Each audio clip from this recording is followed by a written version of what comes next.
ဇလန်းကမဒူးဆိုတဲ့လူငယ်တစ်ယောက်နဲ့စတင်ထားပါတယ်။သူဟာတယောက်တည်းဘဝနဲ့သူ့ရဲ့ပထမဆုံးဝတ္ထု Somewhere from Behind ကိုပြီးစီးအောင်စ조사နေပါတယ်။သူဟာမိဘမဲ့ဖြစ်ပြီးဘာမှမရှိတဲ့လူတစ်ယောက်ဖြစ်တဲ့အတွက်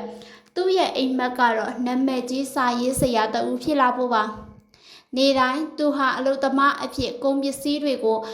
တင်ပို့တဲ့အလုပ်ကိုလုပ်ပြီးအသက်ရှင်ဖို့စ조사နေပါတယ်။တနေ့မှာတော့တက္ကသိုလ်တစ်ခုကိုပစ္စည်းပို့ရင်နာမည်ကြီးစာရေးဆရာမအဲလစ်ကိုဆွေးနွေးပွဲတစ်ခုမှာတွေ့လိုက်ပါတယ်။သူမကိုမြင်တာနဲ့ချက်ချင်းရှင်းမိသွားပါတယ်။ဒါပေမဲ့သူ့ရဲ့အရှိန်ကတာမန်အလုပ်သမားတစ်ယောက်ပဲဖြစ်တဲ့အတွက်အဲ့ဒီလောကနဲ့ဝေးကွာနေပါတယ်။မကြာခင်မှာပဲသူ့ရဲ့ဝတ္ထုကို publisher ကပယ်ချလိုက်တော့ကြောင့်သူ့ရဲ့အိမ်မက်တွေချက်ချင်းပဲပျက်စီးသွားပါတယ်။ဒါပေမဲ့မက်ဒရူးကတော့လက်မလျှော့ခဲ့ပါဘူး။သူ publisher ကိုဆက်တွယ်ပြီးပြင်ဆင်ဖို့မေးပေမဲ့လုံးဝမဖြေကြားခဲ့ပါဘူး။နောက်နေ့မှာတော့လူမရှိတဲ့35နှစ်ကြာနေထိုင်နေခဲ့တဲ့လူကြီးတစ်ယောက်တေဆုံးသွားတဲ့အခန်းကိုတန်ရှင်းရေးလုပ်ဖို့ပို့ခံရပါတယ်။အခန်းထဲမှာစာအုပ်တွေအများကြီးတွေ့ပြီးအမှတ်တရတွေနဲ့ပြည့်နေပါတယ်။အဲ့ဒီထဲမှာမှသူ့ဘဝကိုပြောင်းလဲပေးမဲ့အရာတစ်ခုကိုတွေးလိုက်ပါတယ်။လီယွန်ဆိုတဲ့စစ်သားဟောင်းရဲ့ဒိုင်ယာရီပါ။ဒီဒိုင်ယာရီကအရန်အာရုံစိုက်ဖို့ကောင်းပြီးစစ်ပွဲအတွင်းစိတ်ပိုင်းဆိုင်ရာနာကျင်မှုစိုးရိမ်ပူပန်မှုတွေကိုချင်းလင်းစွာရေးသားထားပါတယ်။ဒီအရာကမက်ဒရူးကိုအားပေးလိုက်ပြီးဒိုင်ယာရီကိုအခြေခံပြီးဝတ္ထုအတေတပုတ်ရေးလိုက်ပါတယ်။နာမည်တွေကိုပြောင်းပြီး Black Sun လို့နာမည်ပေးလိုက်ပါတယ်။အဲဒီနောက်ဒိုင်ယာရီကိုမီးရှို့လိုက်ပြီးတက်တွေကိုဖျက်ဆီးပစ်လိုက်ပါတယ်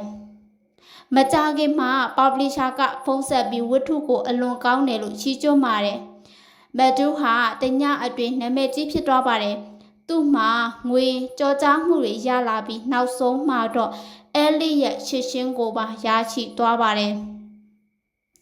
ဒါပေမဲ့အချိန်ကြာလာတဲ့အခါအမှန်တရားကပြန်ပေါ်လာပါတယ်။မက်ဒူးဟာဝတ္ထုအသစ်မရေးနိုင်တော့ပါဘူး။သူကိုယ်တိုင်လည်းသူမလုပ်နိုင်ဘူးဆိုတာကိုသိနေပါတယ်။ publisher ကဖိအားပေးနေပြီးသူ့ရဲ့ဝင်ငွေတွေကိုပါရပ်ထားလိုက်ပါတယ်။တစ်ဖက်မှာလည်းအဲလစ်ရဲ့မိသားစုဘက်က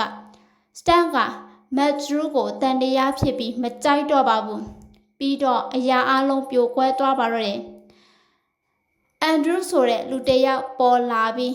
သူဟာလီယွန်ရဲ့သားဖြစ်ကြောင်းပြောပါတယ်။မက်ဒရူးရဲ့လှုပ်ဝက်ချက်ကိုတီးပြီးငွေများစွာနဲ့ရှိန်ချောက်ပါတော့တယ်။တစ်ချိန်တည်းမှာပဲစတန်နဲ့တိုက်ဆိုင်မှုဖြစ်ပြီးမက်ဒရူးက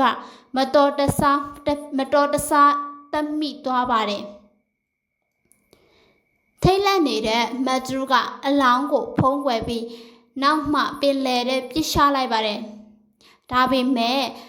အပြစ်ရှိတယ်ဆိုတဲ့ခံစားချက်ကသူ့ကိုနေရောညာရောစိတ်ပင်ပန်းစေပါတယ်။အန်ဒရူးကဆက်လက်ချင်းချောင်းနေတဲ့အတွက်မက်ဒရူးကသူ့ကိုလည်းကားတိုင်းမှုတစ်ခုလိုဖန်တီးပြီးတက်ပစ်လိုက်ပါတယ်။ပြီးတော့သူ့ဘဝကိုကဲတင်ဖို့နောက်ဆုံးဆုံးဖြတ်ချက်တစ်ခုကိုလည်းချလိုက်ပါတယ်။သူ့ကိုယ်သူတေဆုံးတယ်လို့ဖန်တီးလိုက်ပါတယ်။လောကကြီးအတွက်မက်ဒရူးဟာတေဆုံးသွားပြီဖြစ်ပါတယ်။သူလုံးဝပျောက်ကွယ်သွားပါတယ်။ဒါပေမဲ့2နှစ်ကြာသွားပြီးရဲ့နောက်မှာတော့သူဟာမူလဘဝလိုပဲအလုတ်သမားဘဝနဲ့ပြန်လည်နေထိုင်နေပါတယ်။ကြော်ကြားမှုမရှိလိမ်လည်မှုမရှိ